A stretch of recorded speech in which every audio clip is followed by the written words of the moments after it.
Olá, vamos iniciar então o nosso curso de filosofia, nossa primeira aulinha de filosofia. Então tá aqui, título Introdução à Filosofia. Vamos lá.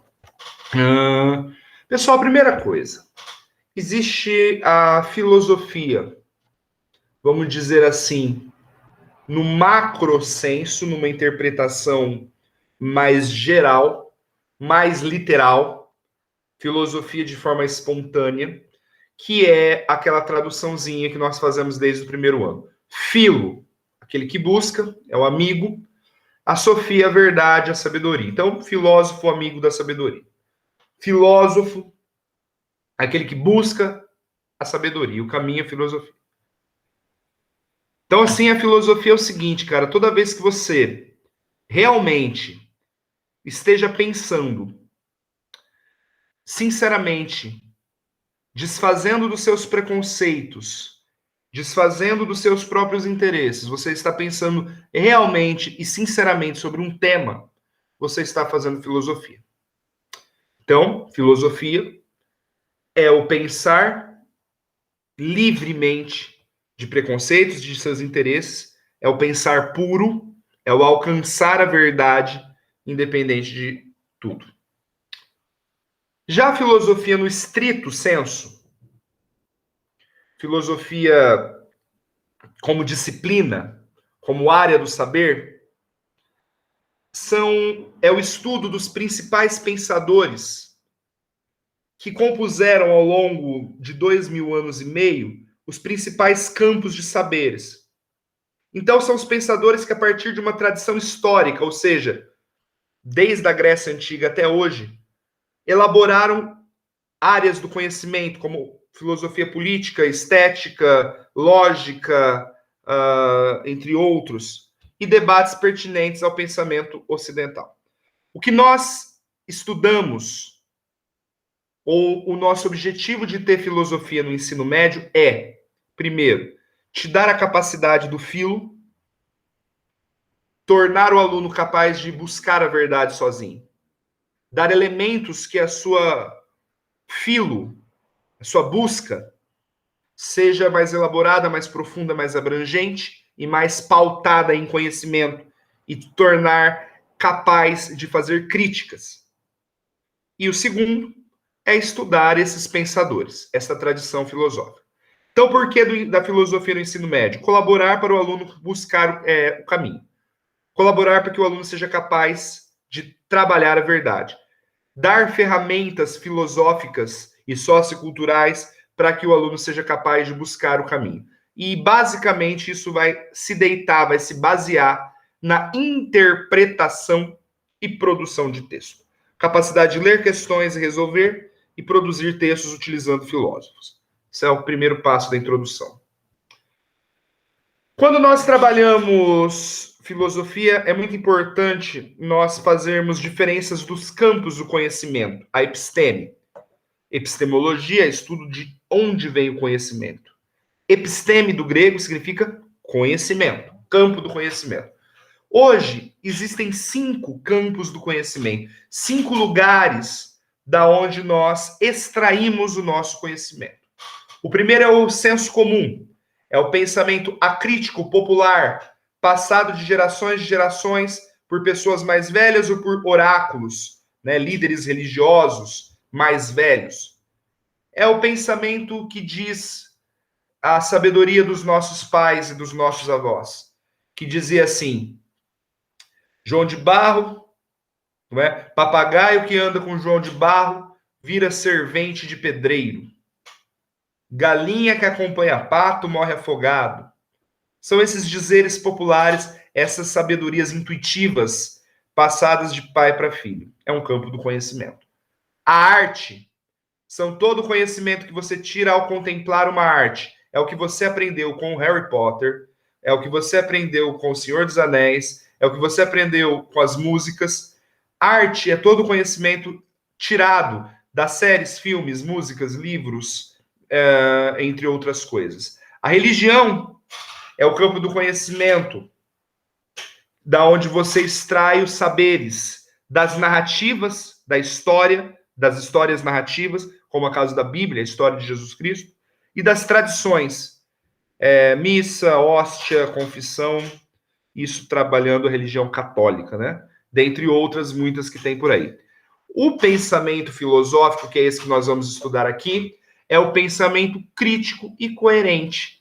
Ele é o pensar de forma que eu não vou ouvir o senso comum, nem simplesmente tratar do conhecimento subjetivo que a arte e a religião nos dá. Eu vou buscar um conhecimento objetivo, atrás de provas, atrás de lógica. Então a filosofia ela surge como pensamento crítico e coerente. E por fim nós temos a ciência, que ela busca um rigor ainda mais forte e objetivo do que a filosofia. Então, enquanto você está pensando de forma coerente e fazendo crítica, reflexão, filosofia. A ciência, ela usa o método científico, que é a constatação, hipótese e prova a partir da experiência. Por exemplo, eu constato que tudo cai para baixo.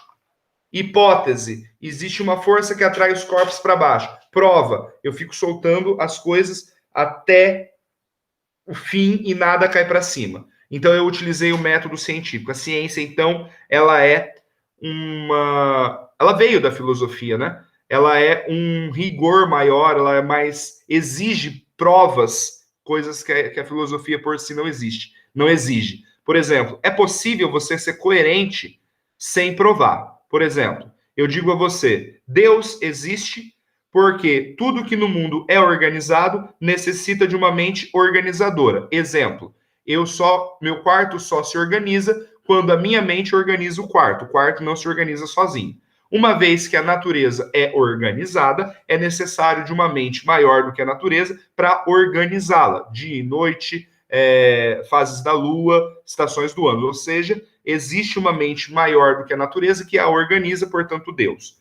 É um pensamento coerente. Tem lógica, tem sentido. No entanto, eu não posso provar, porque eu não posso constatar a existência de Deus. Eu realmente não posso ver Deus ou ouvir Deus. Então, Deus, ele é possível no campo filosófico e não é possível no campo científico.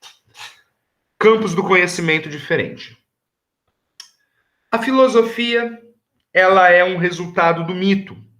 Então, nesse segundo momento da aula, eu quero trabalhar para vocês o mito antes de começar na aula seguinte, trabalhar filosofia em geral. Pessoal, antes de existir filosofia, antes do pensamento crítico ser desenvolvido na Grécia do século VII a.C., o que existia era senso comum, arte e religião. A religião era a principal forma de conhecimento e a religião ela se sustenta no mito, na narrativa mitológica. Então eu vou usar a Grécia Antiga aqui, porque ela é o que cai no vestibular. Mas você poderia estar estudando mito cristão, hindu, indígena, enfim, babilônico, qualquer sociedade do mundo.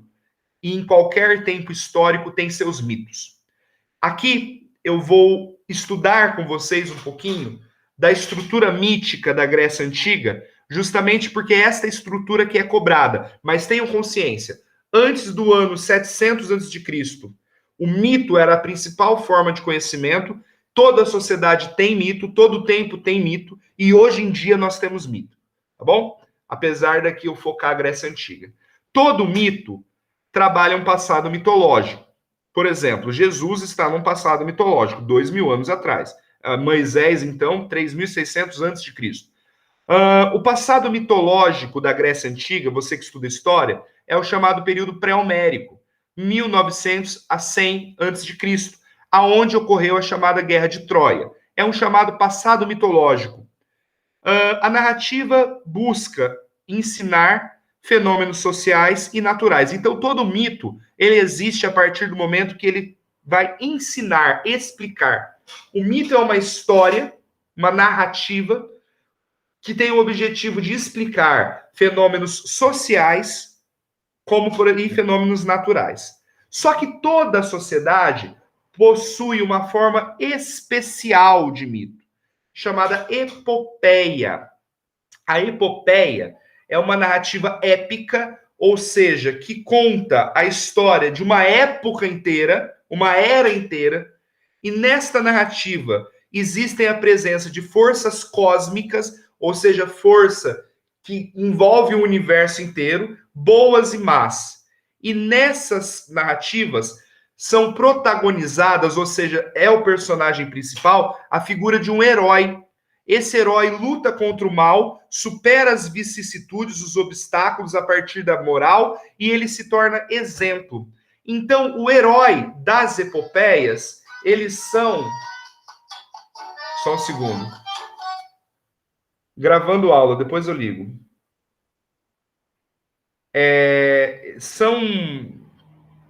Os heróis são os personagens da epopeia que buscam, que são exemplos. O herói, ele aparece na história e nós devemos, para ter uma vida boa, uma vida positiva, seguir o herói. E dessa forma, existe a construção da chamada cosmogonia, que é a natureza construída e entendida a partir dos mitos. Vamos dar um exemplo antes de começar de um mito mais próximo de nós, de uma narrativa mais próxima de nós, que é a Bíblia. A Bíblia ela é uma epopeia, porque ela narra uma era que vai da criação de Adão e Eva até o Apocalipse, que é o retorno de Jesus, o mundo acaba. Então ela é uma narrativa épica, está envolvida forças cósmicas, Deus e o diabo. Essas forças cósmicas são boas, e no caso do diabo, más, e elas são protagonizadas ou como personagem principal pelo herói. E no caso do herói da Bíblia é Jesus Cristo. E nós, sociedade cristã, ou pessoas que são mais envolvidas com a religião, tem Jesus Cristo como exemplo. Então, quais são os ensinamentos da religião? Justamente o que Jesus, que é o herói da epopeia Bíblia, ensinou. É amar um ao outro como a si mesmo, não ser ganancioso, ter solidariedade, olhar para si antes de apedrejar o outro, enfim. Então, nós temos aqui o mito de Jesus Cristo na epopeia Bíblia. Lembrando que mito não significa mentira, né? E sim um campo do conhecimento a partir da narrativa de uma história. Agora, no período pré-homérico, nós não tínhamos a Bíblia. Eles tinham outros mitos. A epopeia da Grécia era totalmente trabalhada na cultura oral, é a cultura falada. Quem contava os mitos eram os chamados episódios. Agora, olha que interessante. Esses mitos, eles não eram contados no período pré-homérico. É contado no período homérico, que é depois de o ano 100 a.C. O período pré-homérico é o momento em que teriam vivido os mitos. Assim como na antiguidade teria vivido Jesus Cristo. Os mitos da Grécia são contadas durante o período homérico. Então, do século X ao século VII a.C. E quem contava esse mito? Os episódios, que eram cantores populares, normalmente itinerantes, ou seja, andavam de cidade em cidade, recitavam, declamavam ou encenavam as epopeias, com o fim de entretenimento, né? Com o fim de ser um lazer, mas também com um fim religioso. Lembrando que na Grécia, no politeísmo, haviam deuses especiais para a arte, como Apolo, como Dionísio. E existia uma forma especial de episódios, conhecido como aedos. Os aedos, eles declamavam ao som de uma cítara, que é uma harpa pequena. Depois você joga no Google, você vê o que é uma cítara. E existiram dois aedos muito especiais, que eles viraram assim muito famosos na Grécia, e as epopeias que eles contavam eram a base religiosa e a base de conhecimento, a base cultural do povo grego. O primeiro é chamado Hesíodo, compôs a Teogonia, mas ele já compôs em torno do século VII. O mais importante de todos é o Homero. O Homero, ele compôs a Ilíada e a Odisseia em meados, em torno do século X a.C., ou seja, bem antes, já no início do período homérico. Agora, é interessante que o Homero, como ele não escreveu nada, a cultura era oral, pode ser que tenha existido muitos Homeros. Talvez ele não tenha sido uma pessoa só, tá? Mas o que ele escreveu era uma história, o que ele escreveu não, o que ele contava é uma história única e que era a principal fonte da cultura grega, que era a Ilíada e a Odisseia, são elementos que caem no vestibular. A Ilíada, ela narra o último ano da Guerra de Troia. Se vocês quiserem, depois eu posso gravar um vídeo especial sobre a Guerra de Troia inteira, não vem ao caso aqui, senão vai ficar muito grande, vocês me peçam. Mas a Ilíada é o último ano da Guerra de Troia. A Guerra de Troia teve 10 anos, a Ilíada conta o último ano da Guerra de Troia, quando Aquiles decide lutar. Aquiles, ele era o herói da história. Então, quando os gregos ouviam a Ilíada, quando eles ouviam o cantador cantando a Ilíada, aquilo ali era um processo de escola, era um processo de ensinamento, onde era ensinado para as pessoas que estavam ouvindo as qualidades do herói e as vicissitudes, ou seja, os obstáculos que derrotaram esse herói. A qualidade do herói de Aquiles, ele era forte, belo, corajoso, buscava uma morte honrada e era líder. Então, quando o Aedo estava cantando sobre Aquiles, o que ele estava fazendo era ensinar aos homens, até porque a sociedade grega era muito machista, né? Ensinando aos homens a ser forte, belo, corajoso, honrado e líder. O Aquiles, ele vai para a Guerra de Troia, não porque ele quer destruir a Troia, mas porque ele quer ter uma morte em guerra. Quando ele percebe que ele é muito mais forte, ele decide não lutar mais. E o povo grego entra em desespero. Como assim? Aquiles não vai mais lutar? E Aquiles, ele tinha um companheiro íntimo, né? Inclusive, se eu não me engano, de nome de Plutarco. Depois eu tenho que ver. Eu vou... Em algum lugar aqui eu devo ter... Bom, depois eu vejo. Ele tem um companheiro...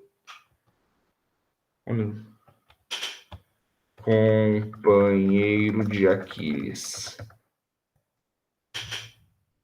Isso mesmo, Patroclo. O companheiro Patroclo de Aquiles decide vestir a armadura de Aquiles e enfrentar os troianos. Só que ele não era um Aquiles, ele morre. O Aquiles amava esse companheiro. Ele fica putaço, ele fica bravo. E ele sai matando o troiano à reveria. E ele fica com muita raiva e mata um monte de gente. No entanto, Heitor mete-lhe uma flechada no calcanhar, o único lugar em Aquiles que era fraco. Então, o que destrói Aquiles? A ira. Ele é morto por um cara que nem era guerreiro, era um político. No único lugar que a mãe dele não tinha, por assim dizer, benzido no rio, que era o calcanhar. Ele desprotege os centímetros de ponto fraco que ele tinha, porque ele estava com raiva. Então, qual que é a função pedagógica da epopeia Ilíada? Olha, você tem que ser forte que nem o Aquiles, belo que nem o Aquiles, corajoso, mas você tem que evitar ser irado, porque a raiva, a paixão da raiva fará com que você perca, mesmo sendo forte, mesmo sendo belo. Então, a função pedagógica é aprender a norma prática na ética, ou seja, a praticar a ética, a praticar a moral. Seja isso e cuidado com a ira. E a Odisseia narra o retorno de Ulisses, ou Odisseu, para Ítaca, depois da Guerra de Troia. Aí, o Odisseu, ele era um troiano, ele era um grego, e ele é diferente do Aquiles. Ele não é forte, ele na verdade ele é inteligente, ele é astuto. Na verdade, foi graças a Odisseu que eles ganharam a Guerra de Troia. Olha o plano de Odisseu. Ele fez primeiro ele falou para Troia que Grécia tinha se rendido e que eles iam embora e Troia tinha ganhado a guerra. E como símbolo de rendição, como símbolo de derrota, os gregos mandaram várias comidas, vários vinhos e um enorme cavalo. Só que esse cavalo era oco e Odisseu enfiou vários soldados dentro do cavalo E quando os troianos estavam comemorando, bebendo, bêbados, cheios, esses gregos saíram desse cavalo e mataram os troianos, vencendo a guerra de Troia. Então, o Ulisses, ou Odisseu, essa é a mesma pessoa, também é um herói. Só que ele tem outras características. Ele é inteligente, ele é carismático, ele é esperto. Ele usou das artimanhas, ele usou da manipulação para ganhar a guerra de Troia, e não da força. Só que na hora de ir embora, todo mundo faz oferendas para Poseidon, deus do mar, e o Ulisses, se achando, não. Ele não faz nenhuma reverência ao deus do mar. Então ele passa 20 anos tentando voltar para casa por mar e não consegue. Qual que é a moral dessa história? Qual que é a função pedagógica dessa história? O herói, ele é inteligente, ele é astuto, ele é teimoso, mas não pode nunca desrespeitar os deuses. Você não pode se sentir maior que os deuses. Então é isso que a Odisseia ensina. Reflexão. Quais são nossas epopeias e quais são os mitos de hoje? Tá? Eu fico com esta reflexão para nós pensarmos. Você tem que saber, então, da aula de hoje, principalmente o que é uma epopeia, quem eram os Aedos, quem eram os Episoudos, e um pouquinho da Ilíada e do Aquiles como exemplo, e da Odisseia como Odisseu como exemplo, além de toda aquela questão da filosofia, como um campo do conhecimento específico, como uma episteme específica. Qualquer dúvida, pode mandar no WhatsApp. Uma boa semana a todos.